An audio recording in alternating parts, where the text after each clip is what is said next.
Good evening, everyone, and welcome to our HJI virtual open house. We're grateful to each one of you for coming tonight and participating in this event. This is an opportunity for each of you to hear about HJI, our programs of studies, something about our institution, its history, and our community, and also to hear from some of our students who are currently enrolled here at the institution, what their experience has been. So this is a special opportunity for you to ask questions, to learn more, and hopefully something that we say here tonight may inspire you to want to take a class at HJI or seek a degree program. So we will have an opportunity later in the program for Q&A. You're welcome at any time, though, to type your question into the chat box, and we will try our best to address it during the question and answer portion of our program. So to begin our program, I'd like to introduce our president, Dr. Thomas Walsh, who will act as your host tonight. Dr. Walsh is the 7th president of HJI. He is a graduate of 1979, graduate of what was then UTS. And after completing his studies here at our institution, he went on to receive his PhD from Vanderbilt University in the field of religion and ethics. It's been a pleasure to have Dr. Walsh here. He's been here now, I guess, a couple of years now, right, Dr. Walsh? And we're so pleased to have. It's been around 20 years. It feels like 20 years. We've inherited a lot. We've learned a lot from Dr. Walsh. As you know, he is a man of great experience in the service of our true parents. He was instrumental in the establishment and the leadership of the Universal Peace Federation. And until just prior to coming here to HJI, he was the chair of UPF International. He's also a professor, as we'll speak about a little bit later, and a very accomplished editor for various publications. So it's my pleasure to welcome now Dr. Thomas Walsh, who's going to offer his welcoming remarks to you. Dr. Walsh? Thank you very much, Dean Stephen Boyd. I appreciate your generous introduction. I wanted you to give the 30-minute introduction, but it's okay that you only gave the 3-minute one.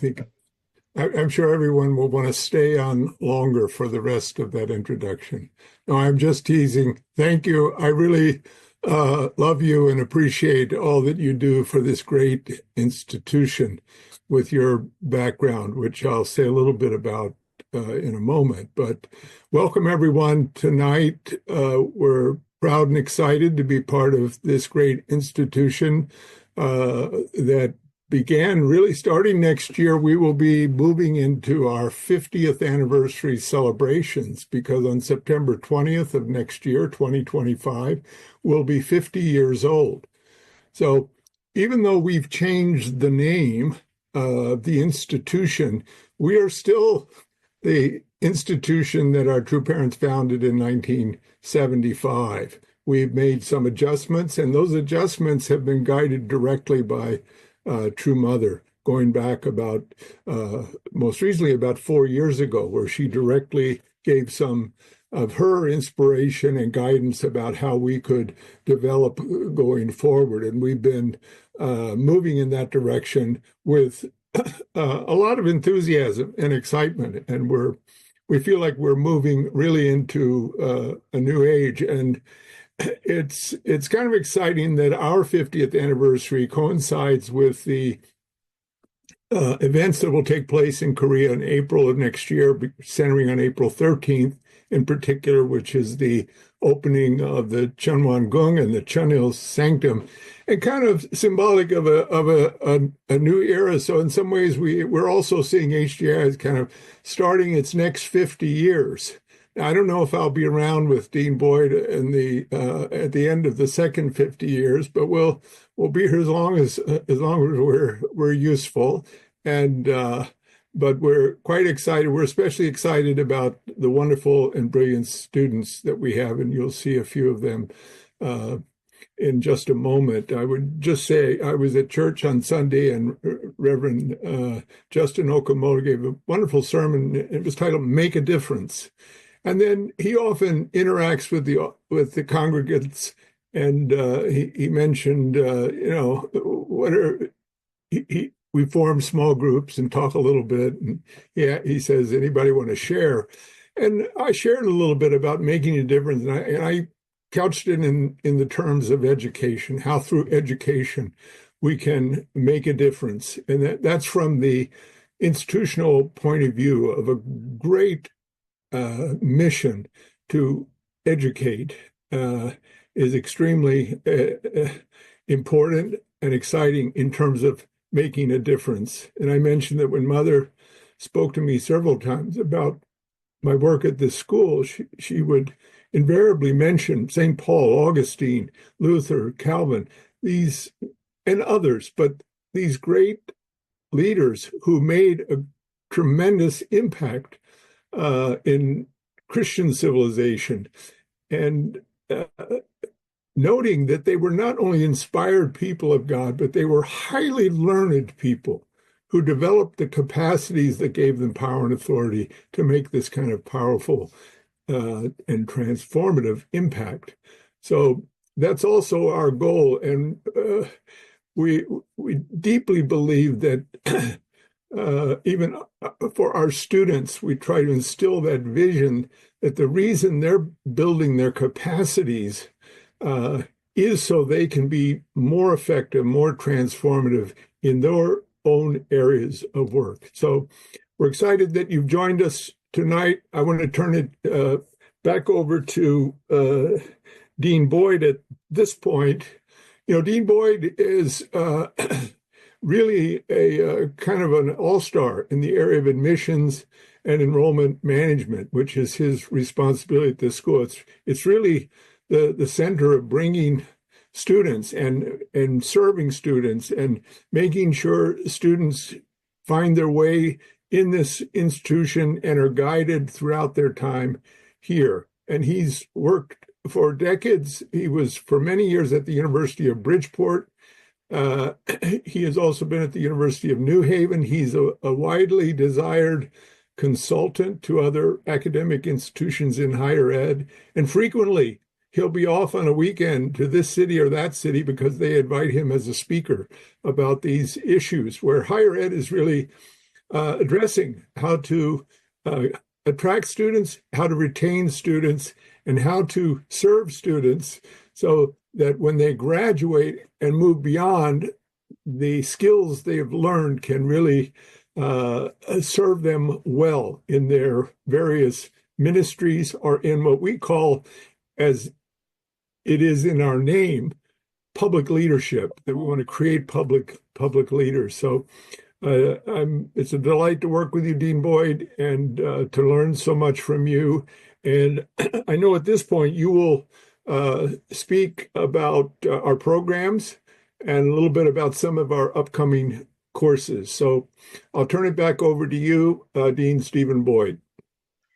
Well, thank you, Dr. Walsh. Thank you for the very kind words. It's a pleasure to be here at HJI, and so wonderful to work in this providential institution guided by our true parents.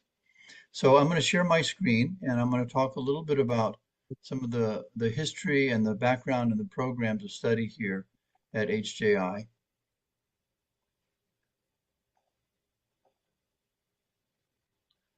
So to begin, I always like to cite our true father's words that were spoken as in a way that Dr. Walsh was referring to back in 1975 at the installation or the founding of what was then Unification Theological Seminary. And Father said, the seminary is not a place or a building. It is these people who are equipped with the spirit and ideal given by God.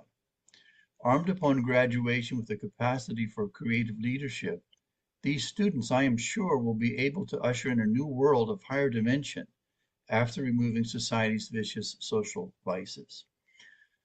So we choose this quote out of Father's inaugural address from September 20th, 1975, because actually it kind of sums up who or what this institution is.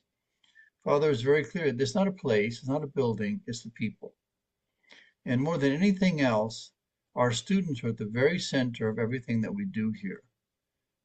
we feel in a certain way heaven's commission to help both unificationists and non-unificationists to become uh, future leaders or to become greater leaders in their current capacity of leadership.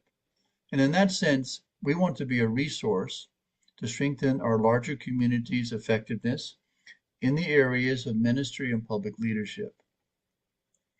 And when we think about who our outreach efforts are seeking to embrace, naturally, our Family Federation leaders.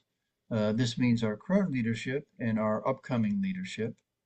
Also, our brothers and sisters who are part of our affiliated peace organizations such as UPF or Women's Federation or YSB and others, including ACLC and WCLC. Leaders from other faith traditions. We have a number of students here who are not unificationists in background from different church, Christian church affiliations, as well as other religious traditions. And we would like to be able to be of service to them in their roles in their own communities. And most of all, in this effort, we want to really build and train and empower effective interfaith leaders for the world that we're trying to affect and to create. It's important to understand that HJI is an accredited institution. Our programs are registered with the New York Department of Education, but even more importantly, we are accredited by the Middle States Commission of Higher Education, which is a regional accrediting body. In the U.S., for those of you who are coming to us today from abroad, there is no Ministry of Education as you might find in other countries. Our accreditation is done by peer institutions organized into regional bodies, which I think there's 10 or 12 to 14 different regional bodies. Ours is Middle States. Middle States accredits HJI in the same way within its same area, geographical area.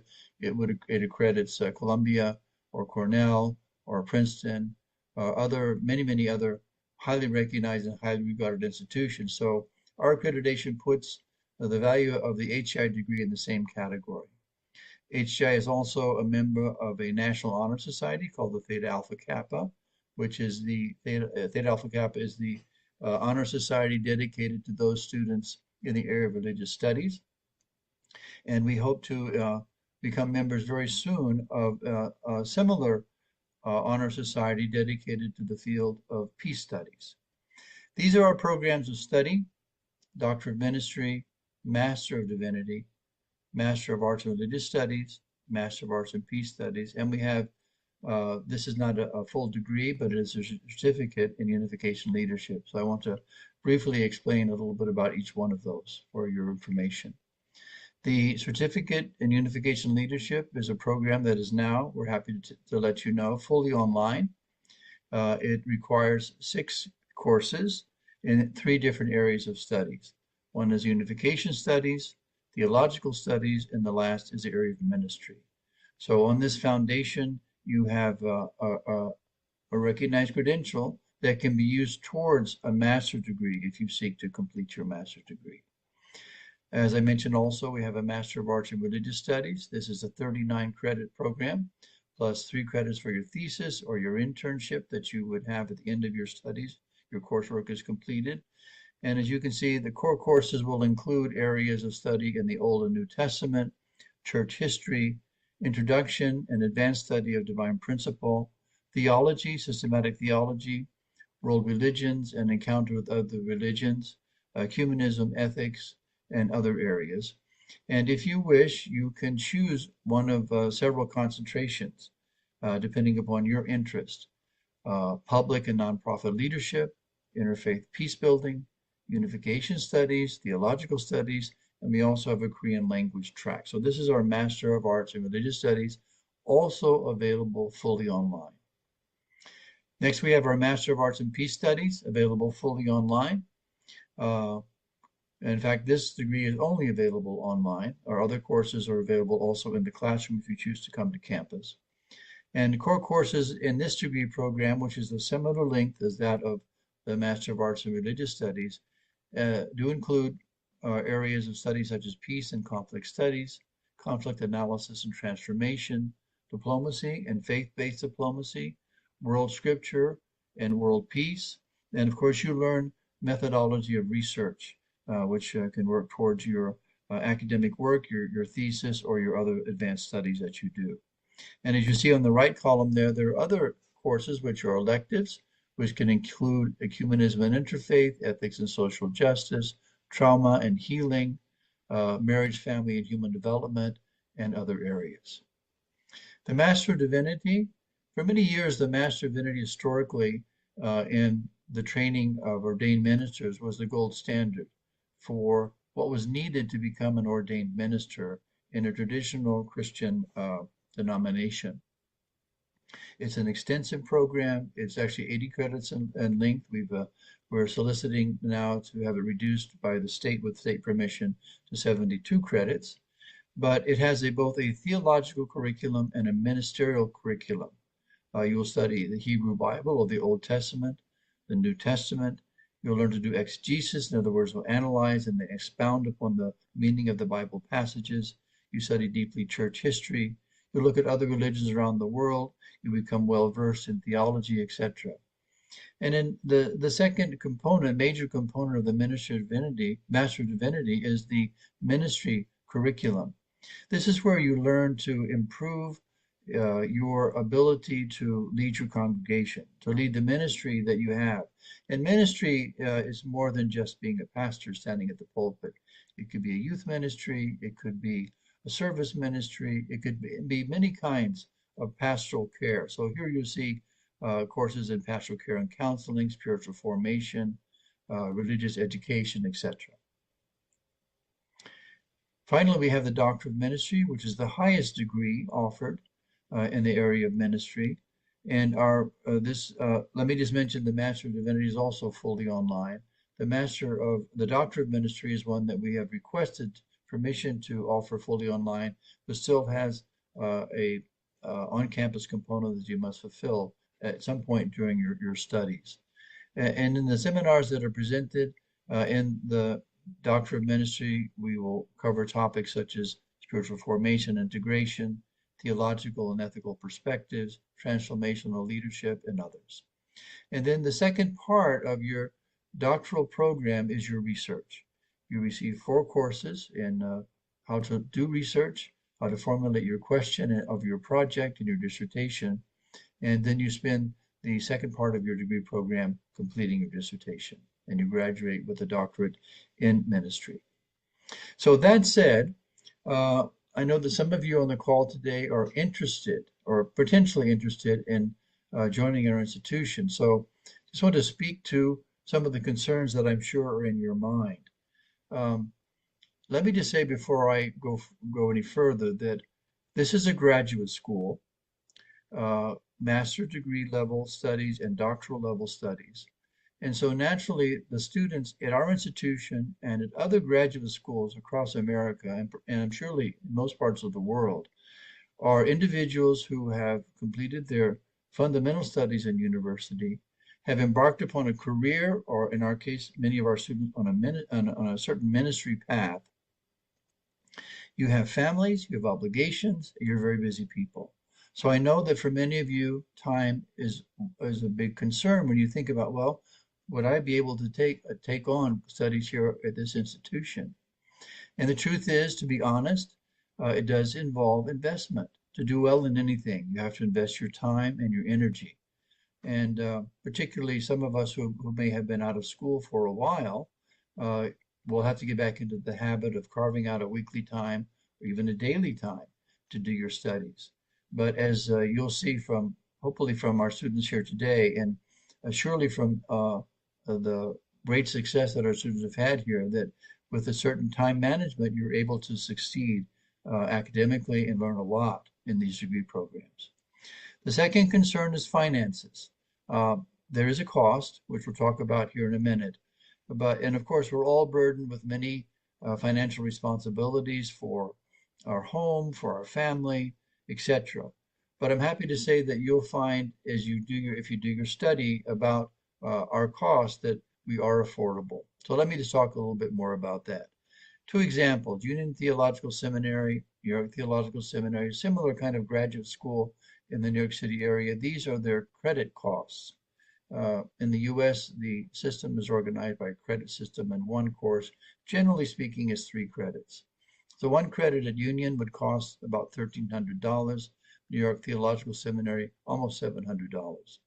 HJI has always done its very best to maintain competitive uh, costs for their tuition, mindful of the kind of the burdens that all of our students are facing. But more importantly, beyond what the cost is, we have very generous scholarship opportunities. Um, First generation unificationists will receive a 50% scholarship. That means 50% off the cost of the tuition. Second generation scholarship, second generation students can receive a 70% scholarship, sometimes even more, depending upon their particular situation. And for those non-unificationists who come to our school, and we have a good number of non-unificationists here, we offer merit-based academic scholarships for them based upon their prior academic performance. And that can range between 20 to 50% of the cost of tuition. And then for many of our students, we have found that many of them are able to, if they're a pastor in their community or their local church has a fund for education, many of our students are receiving additional funding from the local communities. So please keep in mind, when you do the math and you look at this, actually becomes very affordable. So in terms of taking classes in the spring, classes start January 27th. We have a full full schedule of classes this semester. But to give you, for those of you who are looking at us with eyes to maybe take a course or to begin your studies here, just to give you an idea of what courses might be of interest to you, let me mention a few. First of all, beginning on January 27th, we have a course called History of Christianity 1, which studied the history of Christianity from the time just after the death and resurrection of Jesus to the time of the Protestant Reformation and Martin Luther. This course will be offered by Dr. Franco Famolaro, adjunct assistant professor here at HJI, also a member of our board and one of our major leaders in the Canadian Family Federation and Universal Peace Federation. Dr. Walsh, our president, is offering a course on ecumenism and interfaith, which promises to be very, very important, very informative, and I think very useful, particularly as one of our goals as an institution is to give you the tools that are required to dialogue with fellow Christian leaders and the leaders of the members of other faiths.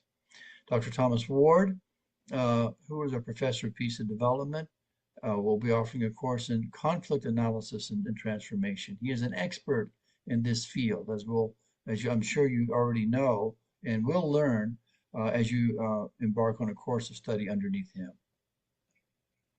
Dr. Tyler Hendricks, former UTS president and professor emeritus of church history, is offering a course in the life and thought of Sun Myung Moon and Hak Ja Han Moon, our true parents.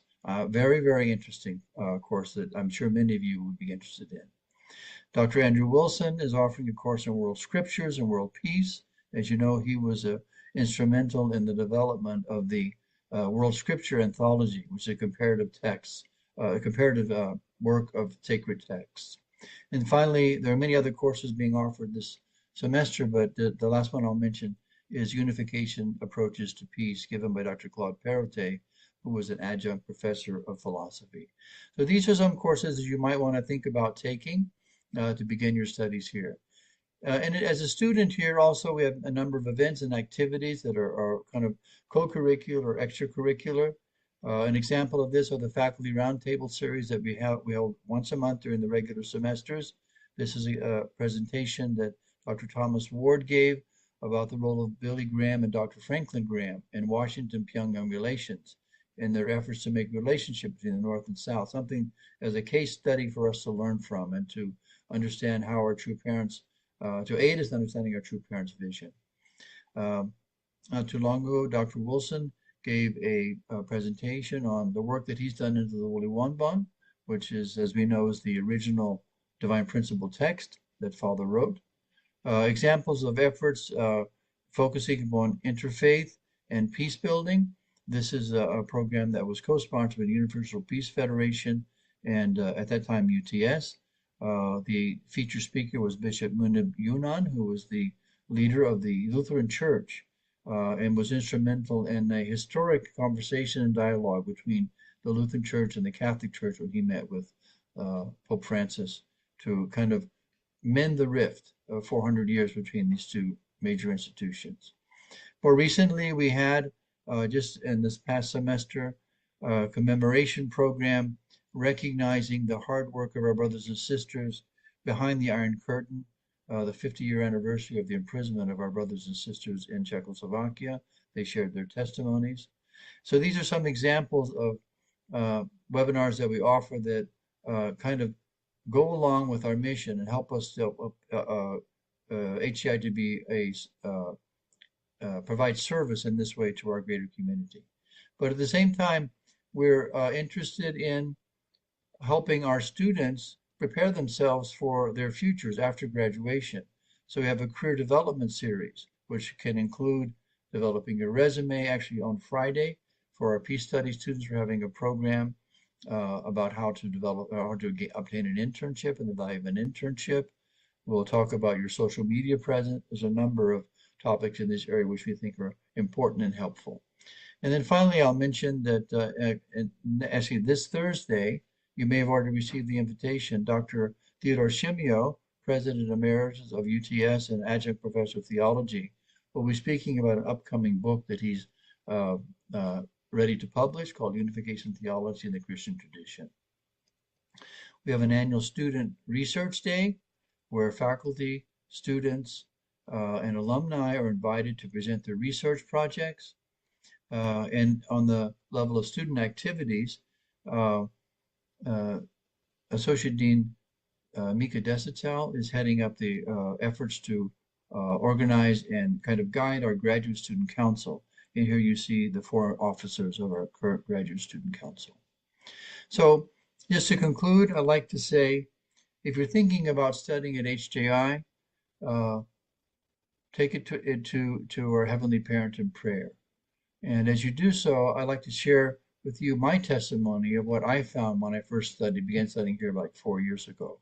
I just took one class. I had no plans to go back to school, but I found and continue to find a very engaging classroom with topics that are of great interest and of course open doors for me and others that to areas of knowledge and activity that I never was exposed to before.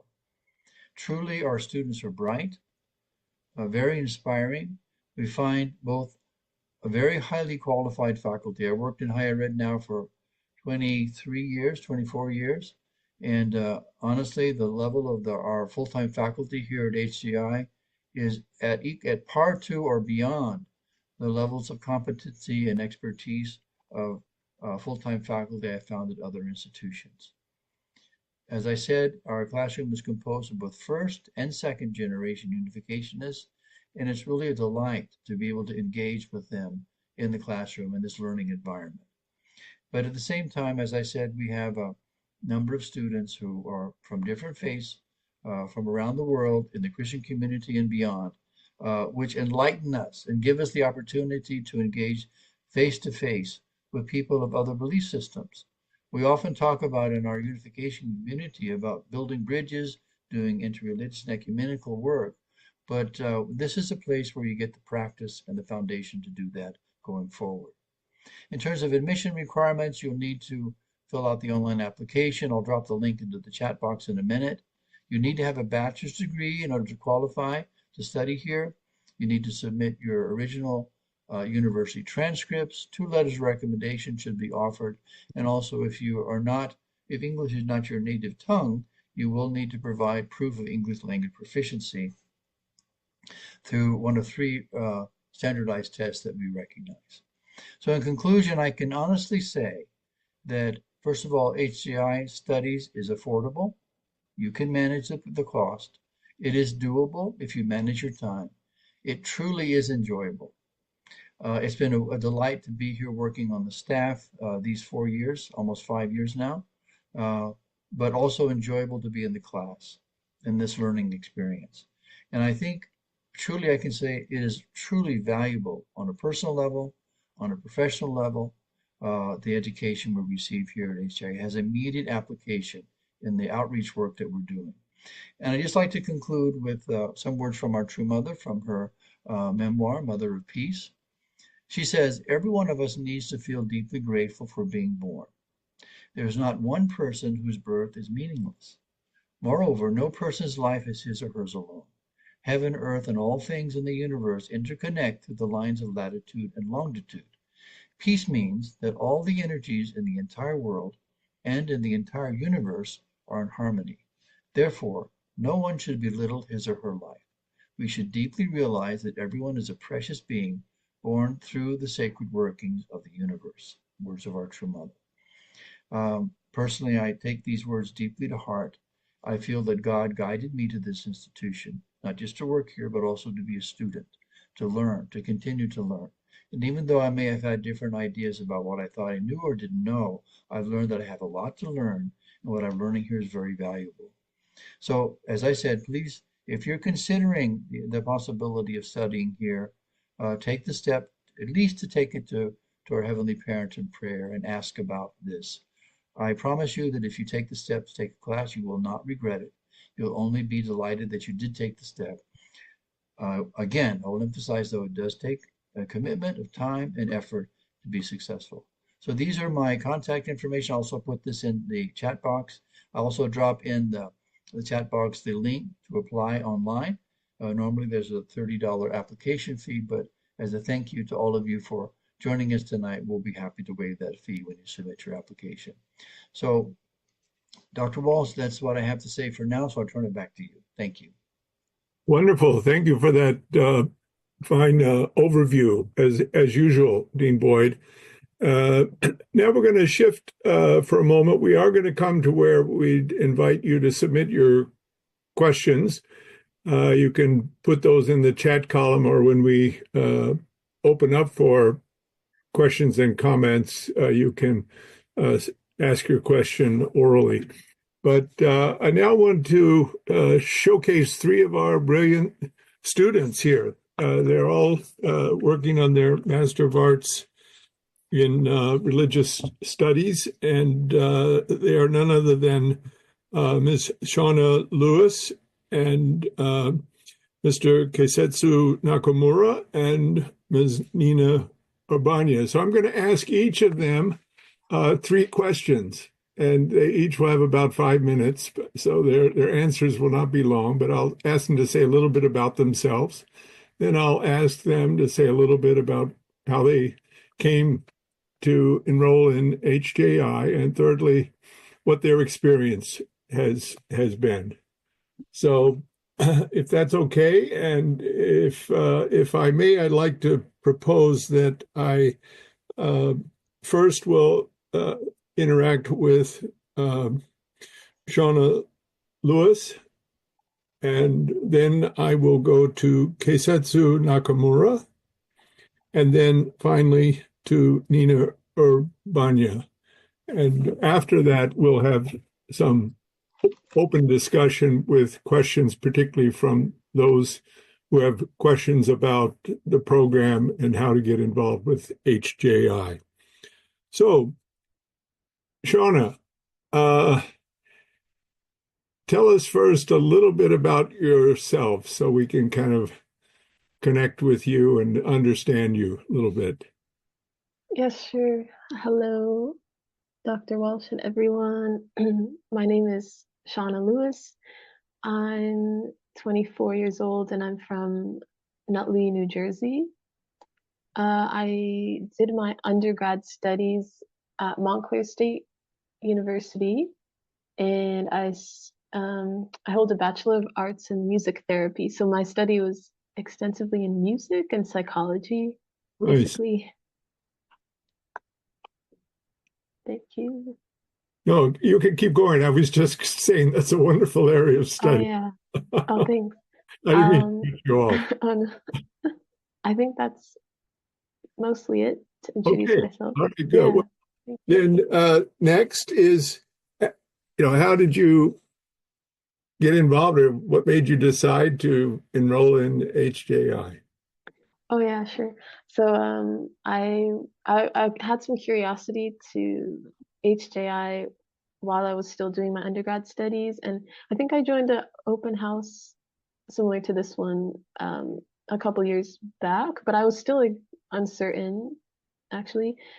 Um, yeah, since I'd studied like this music and psychology, and at the same time, I felt pretty sure I wanted to support the movement somehow more directly, and I wanted to learn more. And so theology was really interesting to me, and I thought it could be something that could also apply to my studies in like music therapy.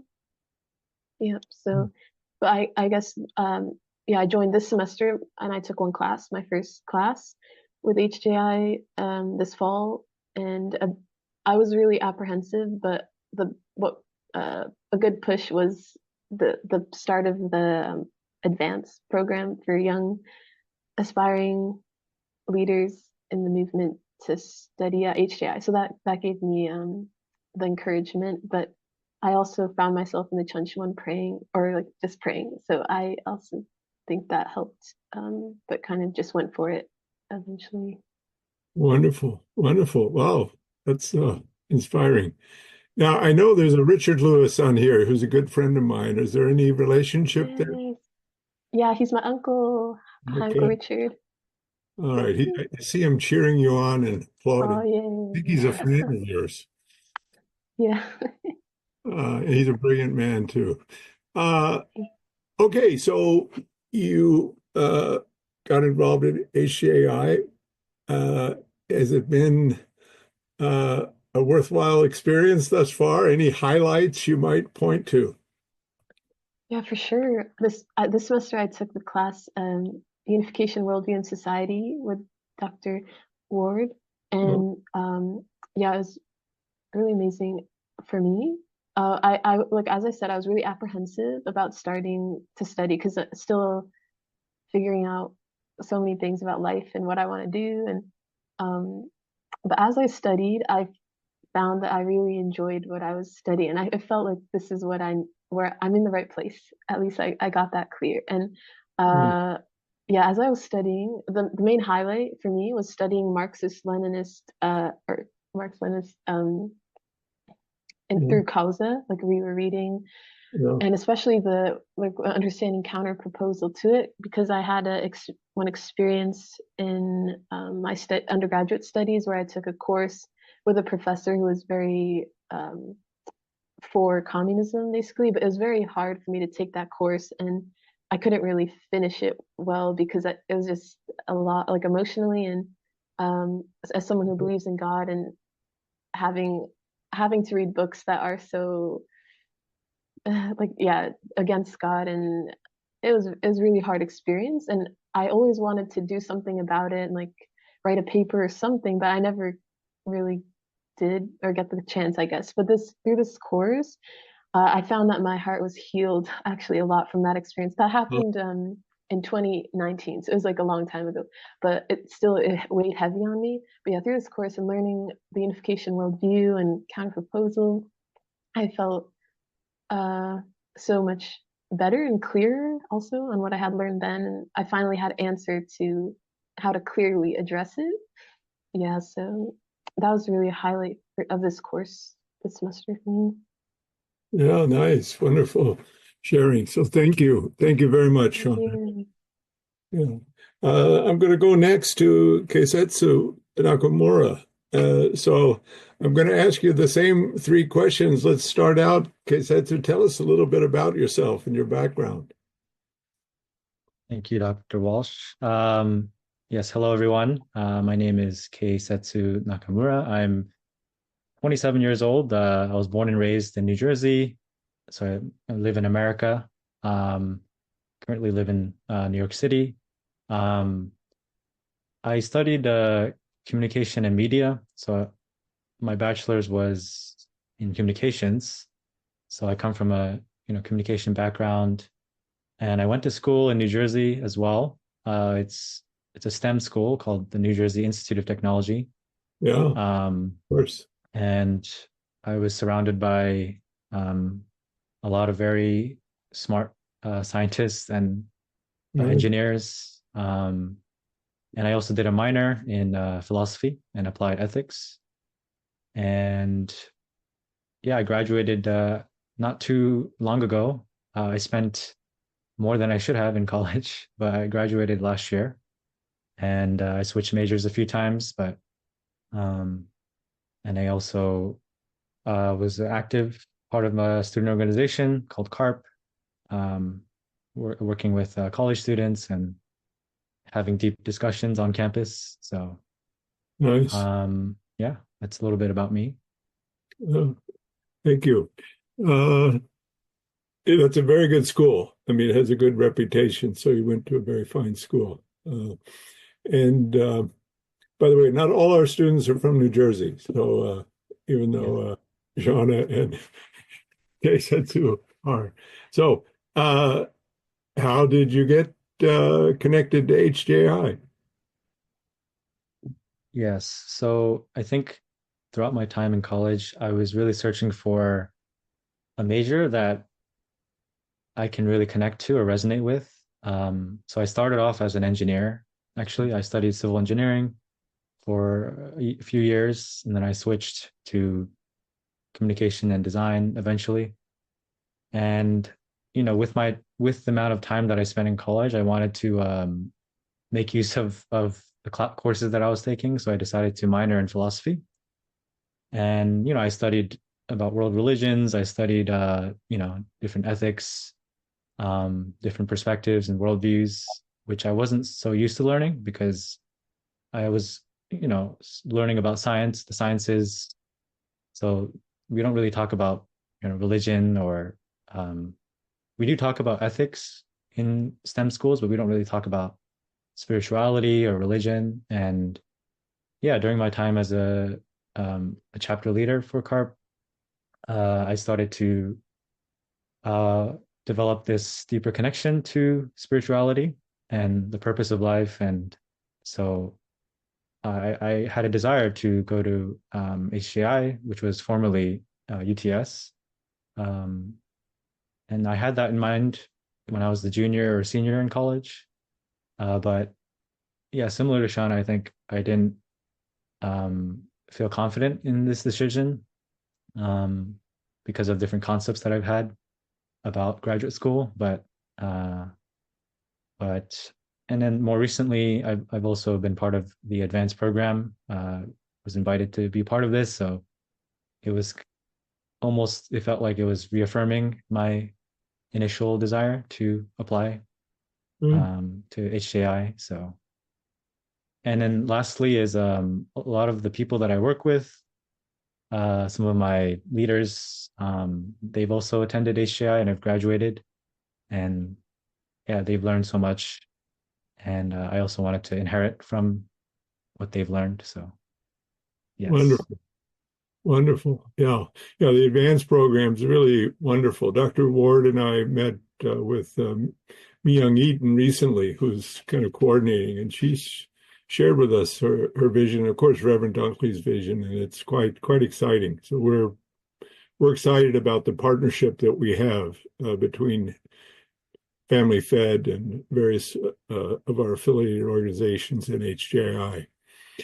How's your experience been so far? Is there certain things that stand out, either courses or your relationships with other students, whatever comes to mind?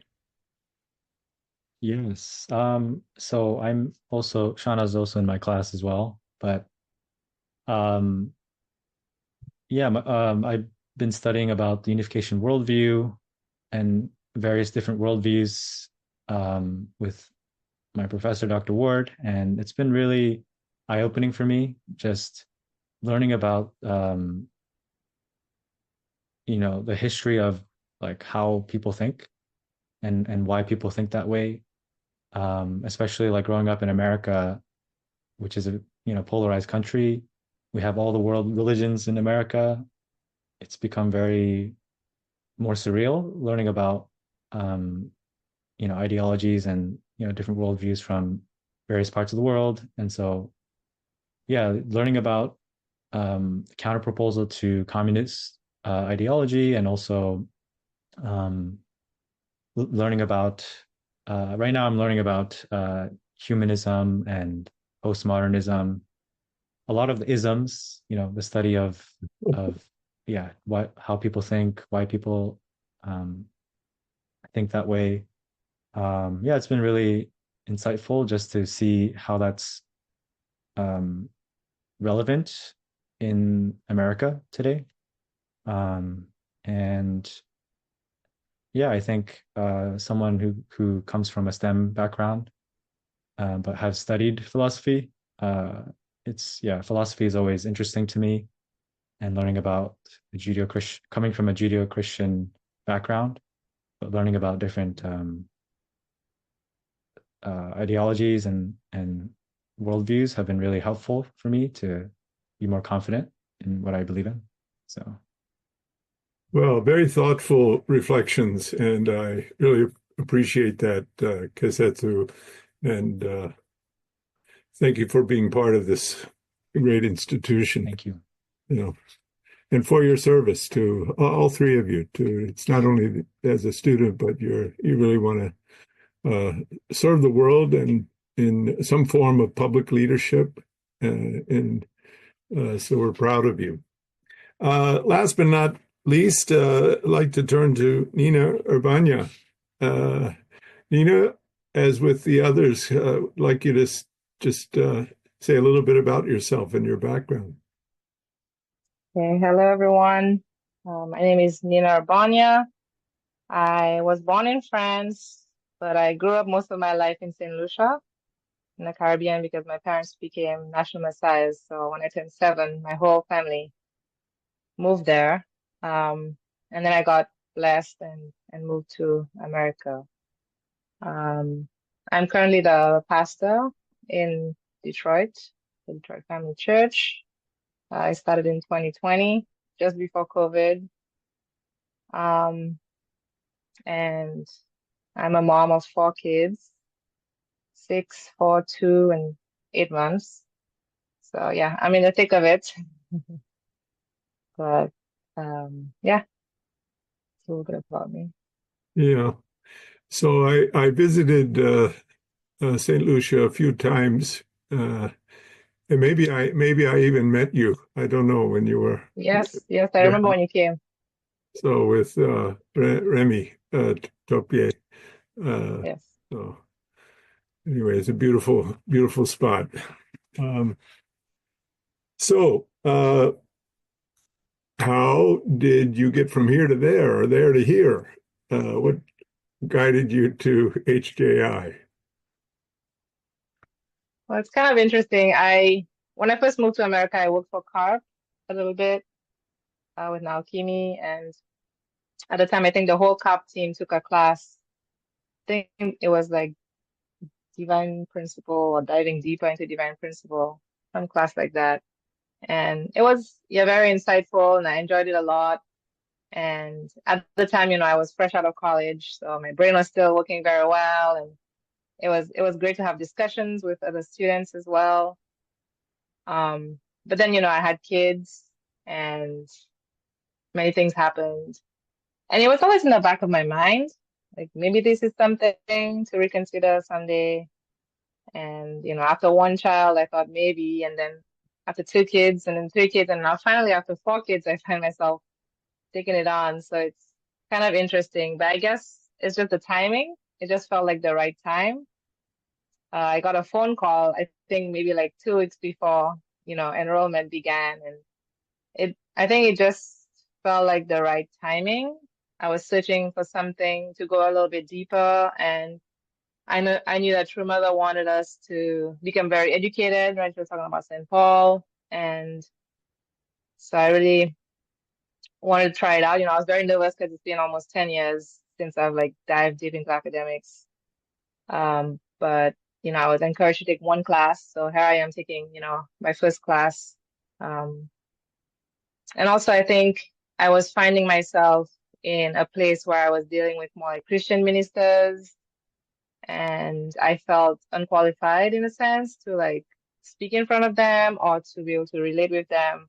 You know, they've gone to seminary, they've really, you know, done like a lot of studies and have good religious background, but I had nothing, you know. I kind of stepped up because I like our community, and of course I want to do something for God and True Parents, but I felt like I lacked the education behind. And so, yeah, I just felt like now was despite everything that's going on, now felt like a good time to dive a little deeper into these kind of religious studies. Yeah, I mean, you made such an important point that is, you know, you want to serve God and True Parents, you want to make the world better, and then how you develop yourself so that you can actually, we can make impact wherever we are and wherever we're at. There's no question, anybody and everybody, but actually you can also increase the probability of making wider impact as you develop certain skills and talents that only come through time and effort and really learning. And so I think you know, when you look around at the alumni from this institution now 50 entering its 50th year soon, you know, and you see the graduates all over the world, and it was a great investment of True Parents to invest in learning, whether it's Sunmoon University or the Little Angels Performing Arts School or this great institution, because we have to increase our capacities in order to be more effective for heaven, for God, to make a difference in this world. So I really like that you kind of underscored that point, and I think all three of you are really exemplary models of good students and good members of our movement who are taking this on. You in particular, you've got 4 children, and yet you're doing this. It's quite exemplary and very, very impressive. Well, thank all three of you, and I applaud you, and I think our audience does as well. Bravo, bravo, bravo.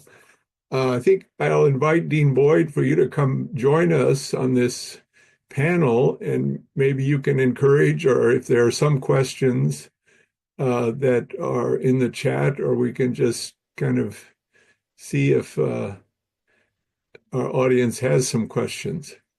Yeah, I don't see any question in the chat box. If you have a question, you're welcome to put it in the chat box. You can just type it in there and then we'll read it to everyone gathered. If not, you're also welcome to raise your hand, use that raise your hand feature, and then we can call on you, we can unmute.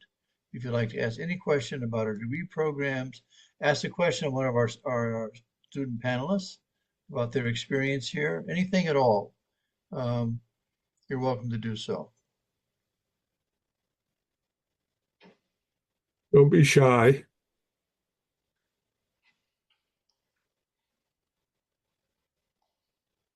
I think we probably answered all their questions. I think so. I think Mr. Richard Lewis, Dr. Lewis may have some comments.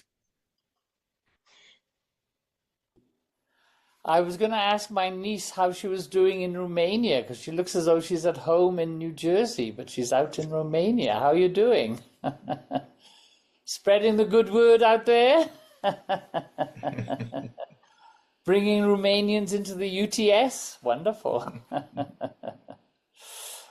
Well, you know, it's one of the great miracles of science and technology that we have these capacities for also distance learning in our programs, and we have students literally all across the world and all the time zones, and getting world-class education. It's just a miracle of our age. So, and we're very proud that HJI really got out in ahead of the curve, so to speak, on this whole effort at distance learning. That we feel we're second to none in those capacities, and it just opened up the market so broadly to have students from Cambodia and Nepal and Sri Lanka and Benin and Austria and Poland and all across the world. So, Yeah, just to piggyback off that, Dr. Walsh, particularly for our first generation members, HJI is a very different institution than it was years ago when you were required, if you wanted to study here, to kind of pull up roots and then move to the New York City area and attend classes on campus. Our reach is expanded enormously, even in the short time that I've been here. I think it's now about 40 countries that our students are either residing in or from, attending class here in the US. And it's the miracle of distance learning. And I would add that having seen distance learning at other schools, HJI is highly competent in the delivery of the course content online. So you can do this from the comfort of your home at pretty much the hour you choose, unless you have a weekly class meeting. Some of the courses do, some do not. And you can make your schedule around that. So it's very, very, very doable.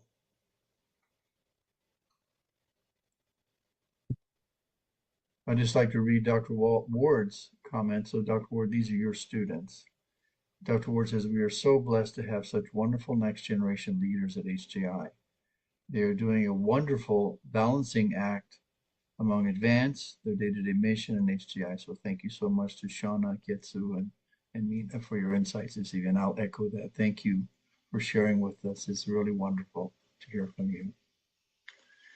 Yeah, that's right. I mean, Reverend Dunkley, who I'm co-teaching a course with presently here at HJI, and he's done a couple of semesters we've taught together.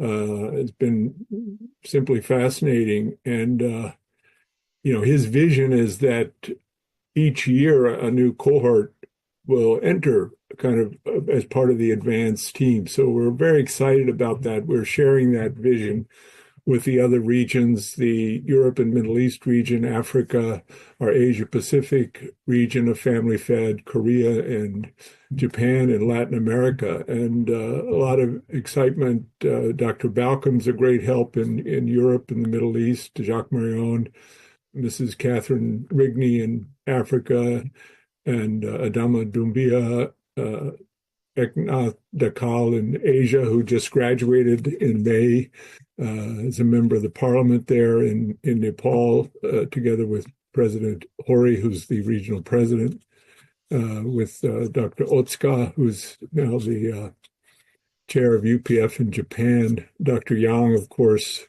in Korea with UPF. So there's a lot of excitement about what's going on, and that kind of strong sense that certainly Reverend Dunkley has, that this is a part of the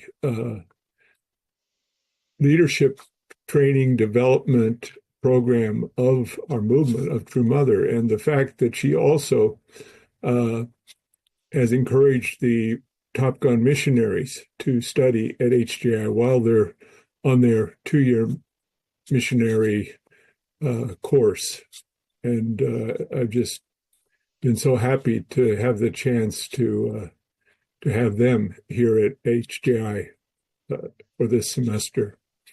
But as Dean Boyd said, we're looking ahead not only to the end of this term, but looking to the spring semester. And he mentioned a number of courses, so I really hope that those of you who are here tonight who are thinking about HJI will take it seriously and pray about it, and hopefully you will feel guided as these 3 wonderful current students have. Well, Dr. Walsh, we're about at the hour, so thank you, Dr. Walsh, for taking time to host our event tonight. Thank you to our 3 distinguished students, and thank you for coming and taking your time. We really appreciate it. Thank you to all of you who registered for our program tonight. We're grateful that you could be with us. If you have any inclination to, if you want to learn more, I put my my contact information in the chat. Please reach out. We'll be happy to respond in any way we can and help you in any way we can.